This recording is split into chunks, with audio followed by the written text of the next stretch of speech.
Assalamu alaikum, welcome back to my channel. My name is Muhammad Saqib and I am a third year medical student studying medicine here in Kazakhstan. तो हमें आज location थी university से। पिछली video में मैंने बताया था कि इनका नोरेस फेस्टिवल है जिनकी वजह से इन्हें नेशनल लेवल पे 5 छुट्टियाँ होती हैं। तो आज हमारी आखिरी छुट्टी थी और रमज़ान चल रहा है अल्हम्दुलिल्लाह। तो मैंने कहा चलें वीडियो बना लें, तो चलें स्टार्ट करते हैं। तो रमज़ान मुबारक में बहुत से अहम वाक़यात पेश आए इस्लाम में। एक तो फ़तह मक्का हुआ और रमज़ान में कुरान उतरा और मुकम्मल हुआ, और इसके अलावा 28 रमज़ान को स्पेन फ़तह हुआ और हज़रत खदीजा की वफ़ात भी रमज़ान में है। और इसके अलावा जो सबसे अहम, जो मैं समझता हूँ अहम वाक़या पेश आया, वो ग़ज़वा बदर है। ग़ज़वा बदर इस्लाम का पहला मार्का है, इस्लाम की पहली जंग है और इससे इस्लाम में और तारीख़ में बहुत अहमियत हासिल है। अब अहमियत क्यों हासिल है, इसके मुख्तलिफ़ वजूहात हैं। एक तो ये कि ये जंग जीतना मुसलमानों के लिए बहुत ज़रूरी थी। क्यों? एक तो मुसलमान थोड़ी तादाद में थे और अल्लाह के नबी ने बहुत मेहनत की इस्लाम फैलाने की, और उनकी मेहनतों के बावजूद चंद सहाबा कराम ईमान लाए थे। और अगर कुफ़ार ये जंग जीत जाते तो मुसलमानों ने फिर मगलूब हो जाना था और कुफ़ार ने फिर गालिब आ जाना था। इसलिए भी ये जंग बहुत अहमियत के हामिल है कि अल्लाह ताला ने मुसलमानों को इस जंग में फ़तह दी। दूसरा ये कि इस जंग को इसलिए भी अहमियत हासिल है कि अल्लाह ताला सहाबा कराम को बताना चाहते थे कि मैं तुम्हारे साथ हूँ, तुम कम हो या थोड़े हो, तुम्हारे पास असला है लड़ने के लिए क्या नहीं, मैं तुम्हारे साथ हूँ। तो इसका आगाज़ ऐसे होता है कि अबू सुफियान जो कि शाम से तजारत का सामान लेके मक्का जा रहा था, तो ये ख़बर अल्लाह के नबी तक भी पहुंची। और तो अल्लाह के नबी ने और सहाबा कराम ने मशवरा किया कि इस काफ़िले को लूटा जाए, और अगर इसमें कोई सामान जो हमारे ख़िलाफ़ इस्तेमाल होगा वो हम इनसे ले लें और इनके ख़िलाफ़ इस्तेमाल करें। तो घर से सिर्फ इस इरादे से निकले सहाबा कराम और अल्लाह के नबी के काफ़िले को कोई नुकसान नहीं पहुंचाया जाएगा, सिर्फ उनसे उनका सामान लिया जाएगा। लेकिन जब बस अल्लाह के नबी और सहाबा कराम मदीना के क्रॉस किया, मदीना पीछे रह गया, और अल्लाह ने वही किया पर कि 2 काफ़िले आ रहे हैं और हम इनमें से किसी एक पर आपको फ़तह देंगे। इधर अबू सुफियान भी बड़ा एटमॉस्फेयर सूंघ के चल रहा था कि मेरे काफ़िले को कहीं लूट ही ना जाए, और खैर उसे भी पता चल गया कि मेरे काफ़िले पे हमला होने वाला है और उसे लूटा जाएगा। तो उसने फौरी से पीछे मक्का में पैगाम भिजवाया कि देखो तुम्हारा काफ़िला ख़तरे में है और फ़ौरन मदद को पहुँचो। उधर मक्के में भी ये खबर पहुँच गई कि अबू सुफियान का काफ़िला ख़तरे में है और आग लग गई मक्के में। तो अबू जहल ने कहा भी निकलो, हम उनसे लड़ेंगे मदीने वालों से कि वो हमारे काफ़िले को लूटेंगे, और अल्लाह के नबी से नाउज़ुबिल्लाह लड़ेंगे कि वो हमारे काफ़िले को लूटेंगे। तो अबू जहल ने भी 1000 का लश्कर तैयार कर लिया। खैर अबू सुफियान बच बचा के निकल गया, मक्का पहुँच गया, और उधर से अबू जहल 1000 का लश्कर लेकर जंग के लिए रवाना हो चुका था। तो जब अबू सुफियान मक्का पहुँच चुका था तो उसने फिर पीछे पैगाम पहुँचाया कि देखो मैं सही सलामत मक्के पहुँच गया हूँ, तो अब तुम वापस आ जाओ। लेकिन अबू जहल ने कहा नहीं जी, हम तो जंग लड़ेंगे। तो इधर फिर अल्लाह के नबी ने सहाबा कराम को इकट्ठा किया। ये 313, ना इनके पास कोई सामान, ना इनके पास तलवार, ना ये भूखे प्यासे रोज़े से, कई दिनों से भूखे प्यासे, सिर्फ 2 तलवारें। तो अब अल्लाह के नबी ने कहा कि मैं सहाबा की राय ले लूँ कि सहाबा क्या कहते हैं। तो अल्लाह के नबी ने कहा देखो, अल्लाह ने कहा कि 2 लश्कर आ रहे हैं, किसी एक पे हम आपको फ़तह देंगे, अब बताओ क्या करें, जंग लड़ें कि वापस चले जाएं। तो सबसे पहले एज़ यूजुअल अबू बकर सिद्दीक़ खड़े हुए, या रसूल अल्लाह आप जो हुक्म करेंगे हम मानेंगे। फिर आपने फरमाया कि देखो बताओ मुझे क्या करें। तो फिर हज़रत उमर रज़ी अल्लाह अन्हु खड़े हुए कि या रसूल अल्लाह जैसे आप हुक्म देंगे हम वैसा करेंगे। फिर अल्लाह के नबी ने पूछा कि बताओ क्या करें।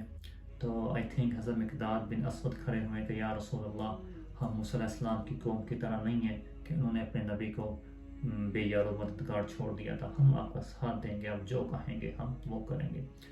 फिर अल्लाह के नबी ने कहा बताओ क्या करें। अब ये जो वीडियो मैं बना रहा हूँ वो मेरा फोकस सिर्फ इस बात पर है जो अब मैं बताने लगा हूँ कि सहाबा कराम की क्या डिटर्मिनेशन थी, और उन्होंने अल्लाह के नबी की कैसे कदर की, अल्लाह के नबी का कैसे साथ दिया, कैसे अपने बीवी बच्चों को एक साइड पे रखा, अपने माल को एक साइड पे रखा, और अल्लाह उसके रसूल और उसके इस्लाम को आगे रखा। वो ये अब मैं बताने लगा हूँ कि सहाबा ने क्या प्यारे जुमले कहे, جو کہ آج بھی تاریخ میں وہ لکھے ہوئے ویسے، اور آئی تھنک سو، میں سمجھتا ہوں انسان کو لائف گزارنے کے لیے وہ کافی ہیں۔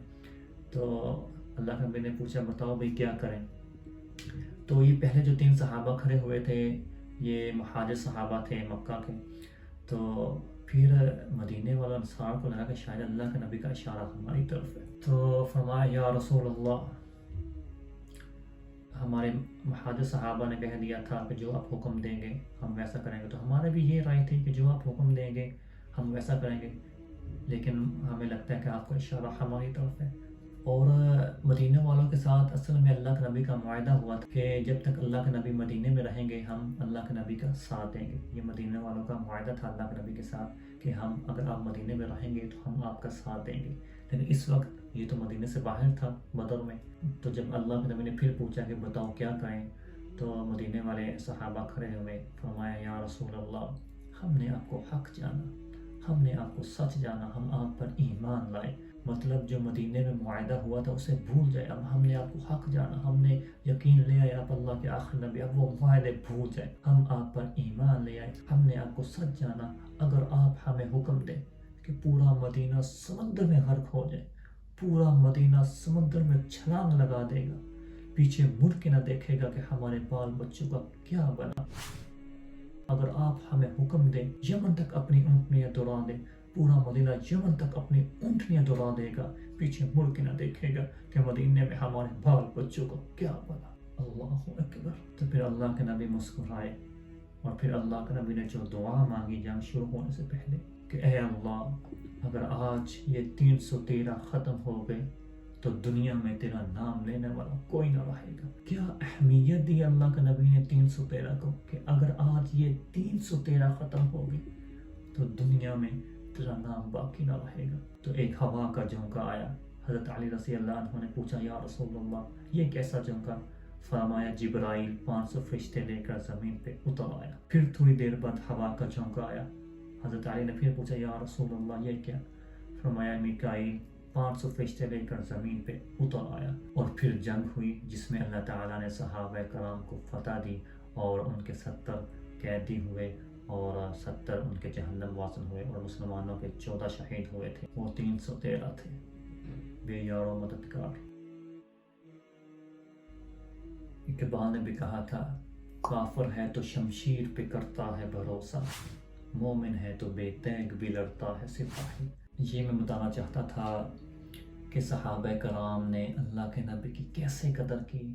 آپ ان کی وہ تقاریر پڑھیں جو انہوں نے اللہ کے نبی سے فرمایا کہ یا رسول اللہ آپ جو کہیں ہم وہ کریں گے۔ تو میں حیران ہوتا ہوں یار کیا موٹیویشن تھی صحابہ کرام کی، اللہ اکبر۔ تو جبرائیل بھی فرشتے بھی ان کی ادائیں دیکھ کر رش کیا کرتے تھے۔ واقعی صحابہ کرام نے اپنے نبی کی قدر کی، آج ہم نے اپنے نبی کی قدر نہیں کی۔